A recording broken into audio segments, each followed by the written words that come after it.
Желіде шұғыл мәлімдеме. Сәлеметсіздер қымбатты көрермен, біздің арнамызға қош келдіңіз. Әлемде және Қазақстанда болып жатқан жаңалықтарды ең біріншілерден болып біліңіз келсе, арнамызға жазылып лайк басып ұмытпаңыз. Бір ай бұрын жоғалып кеткен қазақстандық өлі табылды.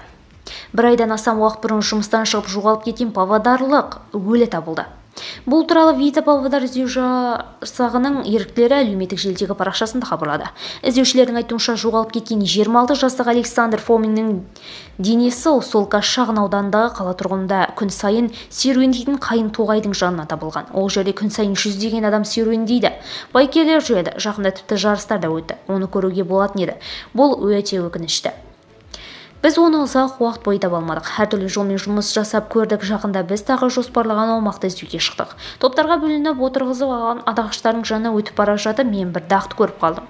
Оның үстінде жолақтар болды. Жақындап қарасақ, ол Александр болып шықты, дейді Вита Павлодар қаласының іздеушілерінің басшысы. Танымал әнші жайлы жылда мәлімдеме тарады. Асықпай жүріп өз бақытын тапты. Айгүл Иманбаева жұбайымен түскен фотосын жайлады.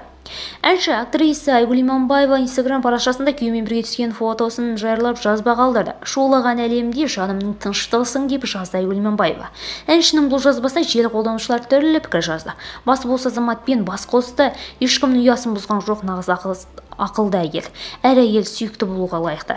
Айгүл сұлу, ақылды келіншек, өзінің теңін тауып бақытты болуға лайықты. Айгүлдей болып, ал өнерімен де, сәнімен де, әдемілігімен де өзін танытты, деп жазды желі қолданушылары.